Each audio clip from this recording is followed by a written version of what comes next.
नमस्कार। मैं वीके शास्त्री अपने चैनल के माध्यम से आप सभी दर्शकों का बहुत बहुत स्वागत करता हूं।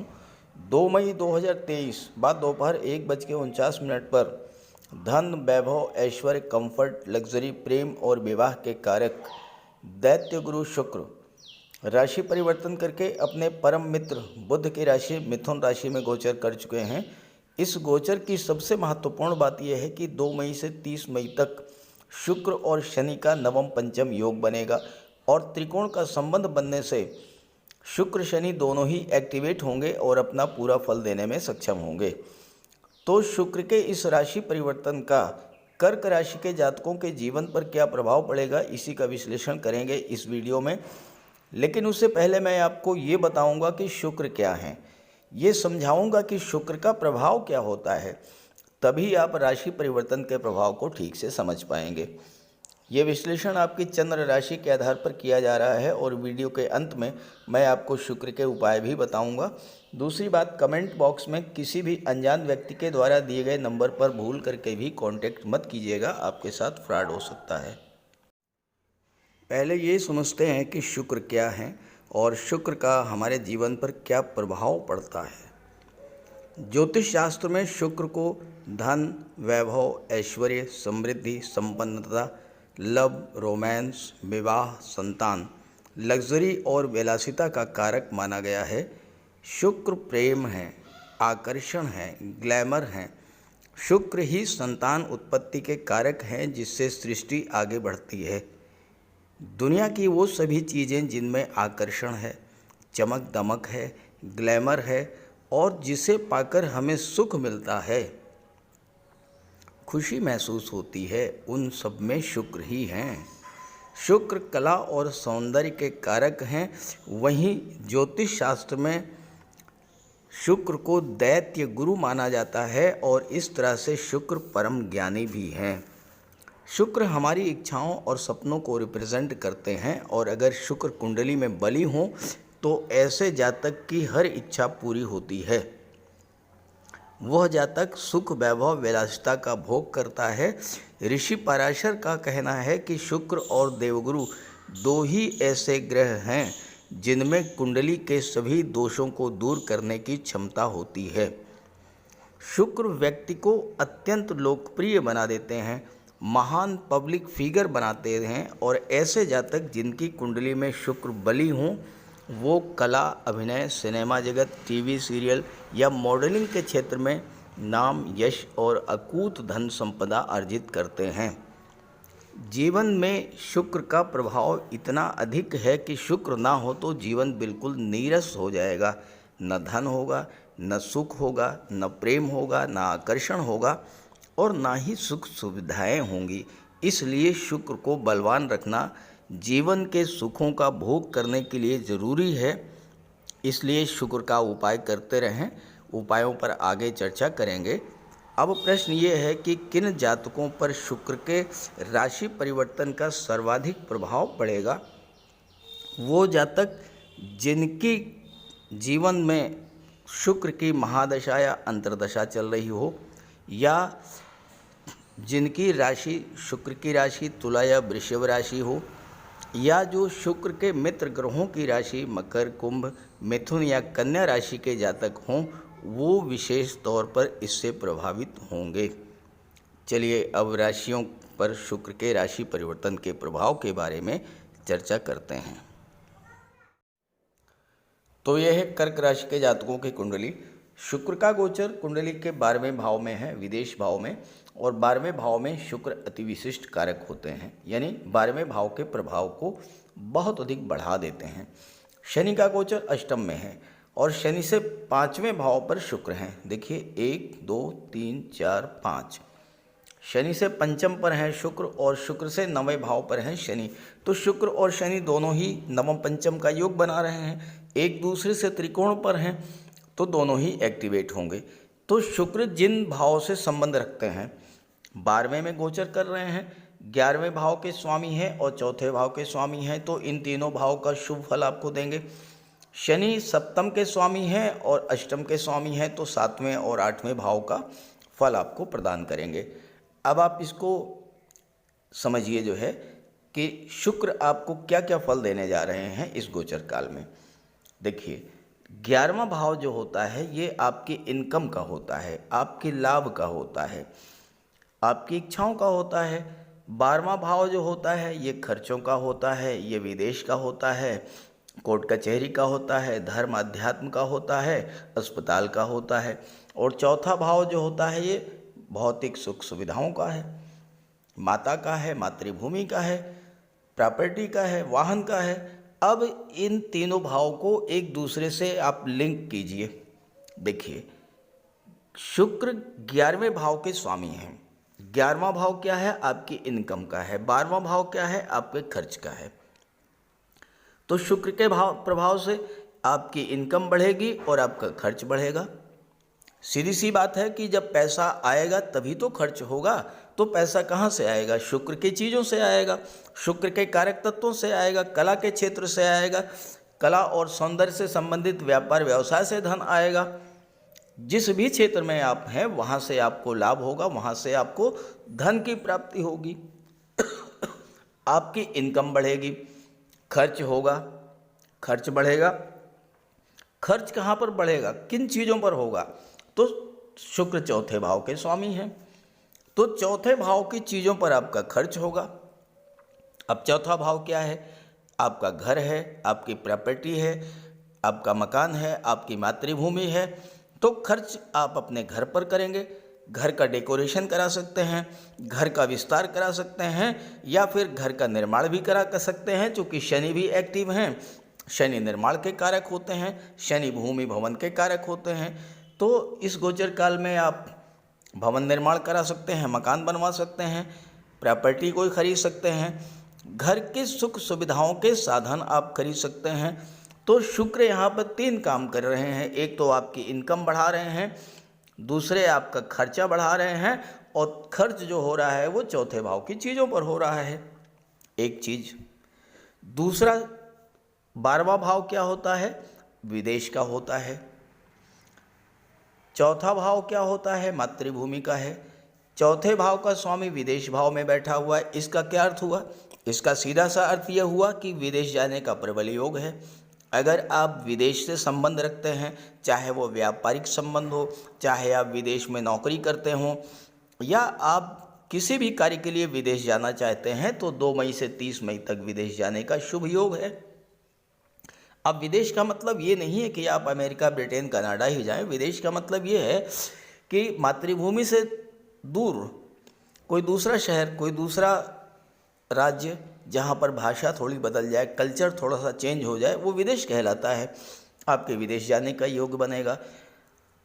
11वां भाव आपकी इच्छाओं का होता है, आपके सपनों का होता है।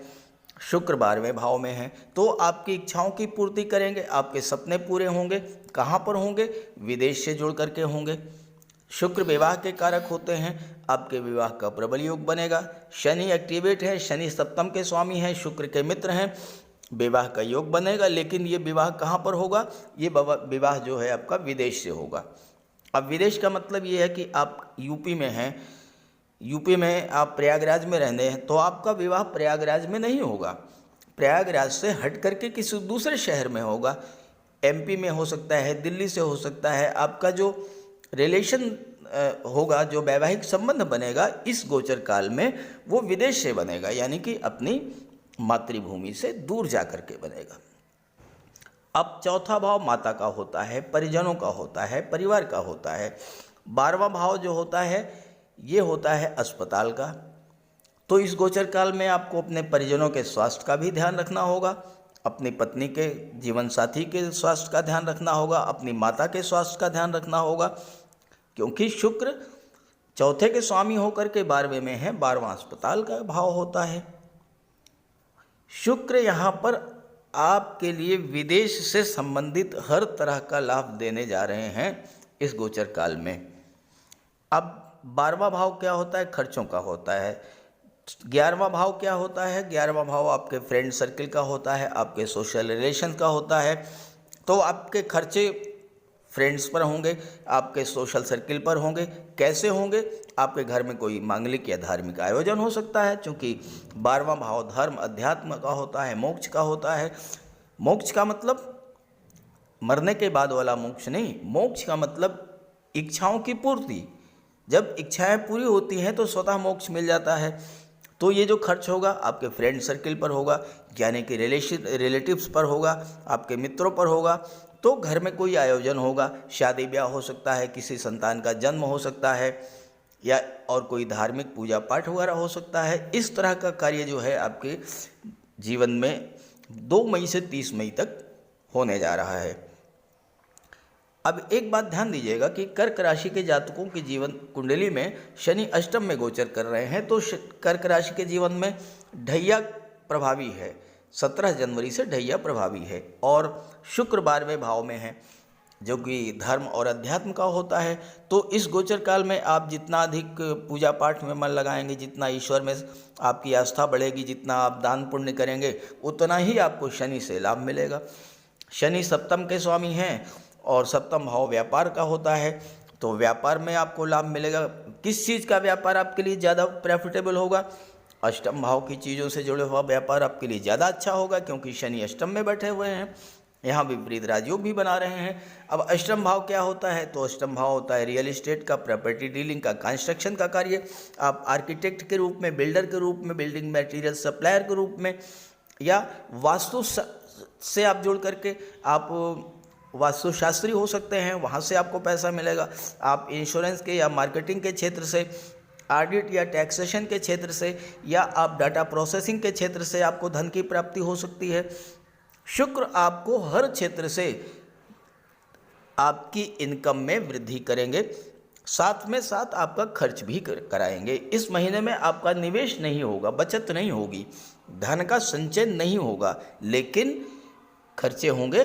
और खर्चे जो होंगे वो आप अपने परिवार पर, अपने घर पर, अपने आप पर, सुख सुविधाओं पर खर्च करेंगे, क्योंकि शुक्र 4th हाउस के स्वामी हैं। तो कर्क राशि के जातकों के लिए ये स्थिति बहुत अच्छी है। ये कोई ज़रूरी नहीं है कि आप धन का भंडार इकट्ठा करते चले जाएं, उस धन से आपको सुख मिले, धन आप अपने आप ऊपर खर्च करें, ये चीज़ ज़्यादा महत्वपूर्ण होती है। और कर्क राशि के जातकों के लिए शुक्र इस महीने 30 मई तक यही करने जा रहे हैं, तो आप इसका लाभ उठाइए और इसका ज़्यादा से ज़्यादा लाभ मिले, इसके लिए आप शुक्र का उपाय करते रहिए। तो बात करते हैं उपायों पर।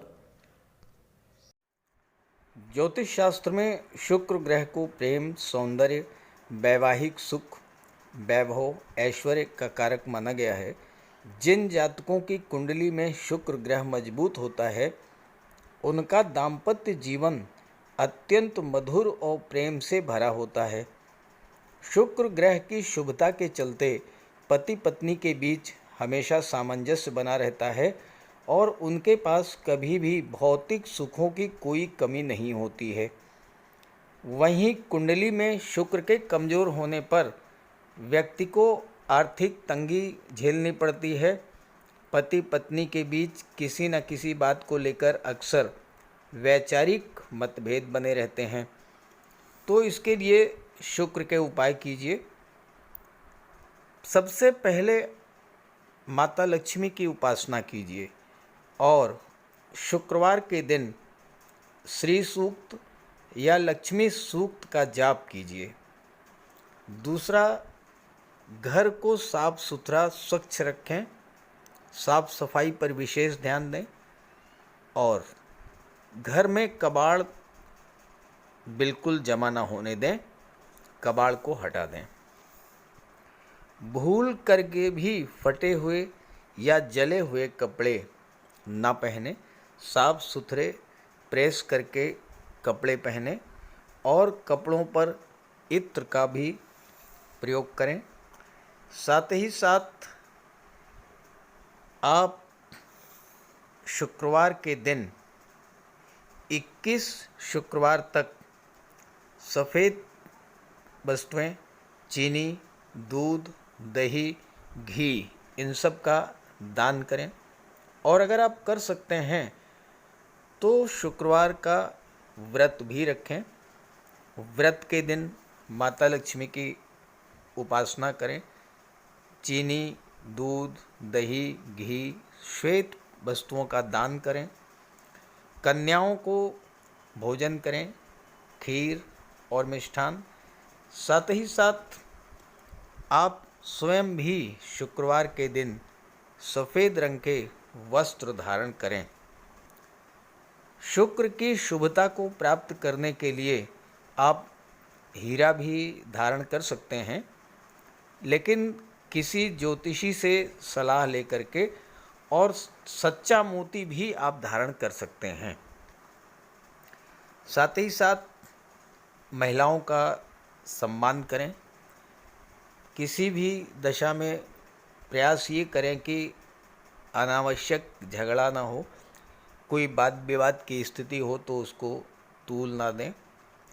और अगर आपकी कुंडली में शुक्र कमज़ोर हैं तो शुक्र से संबंधित किसी भी वस्तु का दान ना लें, और शुक्रवार के दिन भगवान भोले शंकर के मंदिर में जाकर के उनको श्वेत रंग के पुष्प अर्पित करें। अगर आप ये सब उपाय करते हैं तो शुक्र को बल मिलेगा और आपको शुक्र के सभी लाभ, सभी फल प्राप्त होंगे। नमस्कार।